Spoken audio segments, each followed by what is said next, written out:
Hi guys, today I will be doing a review on Animal Farm. I just want to make this clear that this is not a review on the movie because the book and movie both have the same story but are different in their own ways. Such as the movie where it shows the story from Jessie, the dog's, point of view and goes in more with the humans. However, Jessie isn't very important in the book and it doesn't talk about the humans and their plan as much as the movie does. Also, there will be spoilers, of course, because I will be talking about scenes in the book. Remember, this is my opinion. Don't get your knickers in a knot if you get annoyed or disagree with me. So, I'll get started with the characters and which are the best and worst. Then I will move on to the best quote they said in the book, my favourite scenes, and then on to the rating. I will also include a speed drawing of my top favourite character. Let's go! Characters. Snowball. Now this pig should have been the leader of Animal Farm. He wrote the commandments, he helped the animals win the battle of the windmill with his plan, he made the blueprints for the future windmill, he was going to make all the animals' dreams come true. But no, that couldn't happen because of this character. So, you know how in every story there's a bad guy? Well, Napoleon is the bad guy. This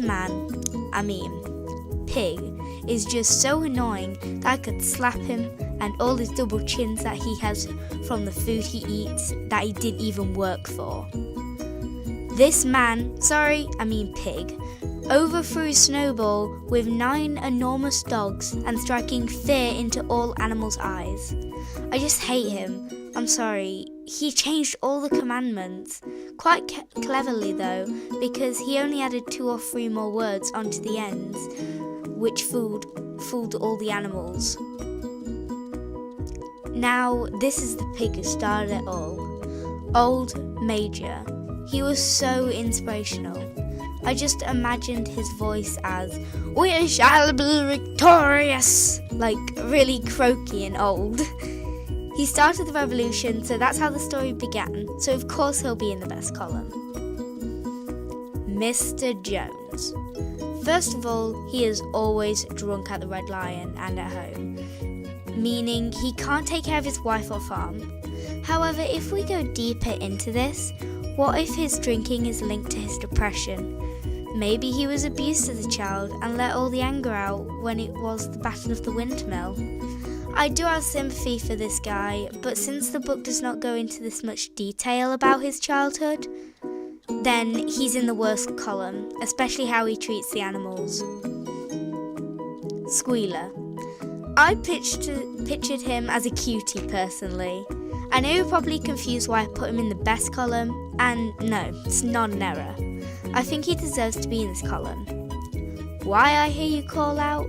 Well, if you think about it, the rest of the pigs are just following Napoleon for the perks, like the bed, loads of food, warmth and no work. But Squealer does follow Napoleon too for the perks, but mostly out of fear. That's why he does everything Napoleon says, no hesitation at all. Squealer never argues with him because he knows his fate if he does.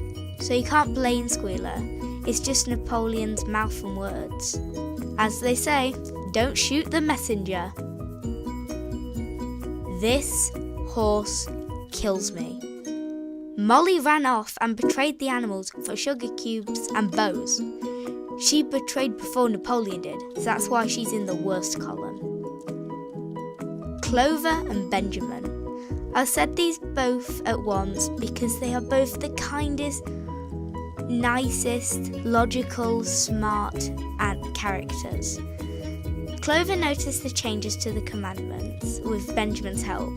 Benjamin realised Boxer was being sent to his death. Clover was the first one to be beside Boxer when he collapsed. I just love these two. The sheep. They are so annoying with the 4 legs good, 2 legs bad.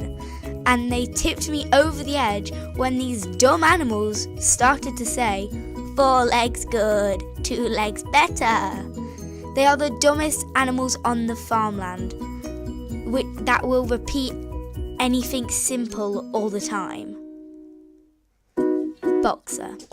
Sure, he is kinda dumb with the catchphrase Napoleon is always right, but he is so inspirational with his words, such as, I will work harder. I think he does this not for the benefit of the farm, but to help the animals that slave away every day just to build this windmill for heat and warmth. He's a kind horse, but he can be naive. So now I'm going to move on to the quotes that the characters said in the book, and I'm going to say them how they would have said them. Napoleon. To the prosperity of Manor Farm. He's a backstabbing pig. Squealer. Surely there is no one among you who wants to see Jones come back. This is just Squealer's little catchphrase to win all the animals over. Old Major. I have had much time for thought as I lay alone in my stall. Old Major needs a woman. Clover. Even when I was young, I could not read what was written there, but it appears to me that the wall looks different. I like this quote from Clover because she's finally fitting the puzzle pieces together. Boxer. I will work harder. Bless him. Benjamin. Fools, fools! He's just funny when he says that. Molly. He didn't! I wasn't! It isn't true! She's just so frantic because she knows she's been caught. And finally Snowball, who sounds like a real hero. To the hayfield! And, the sheep. 4 legs good, 2 legs bad. It's the only thing they say.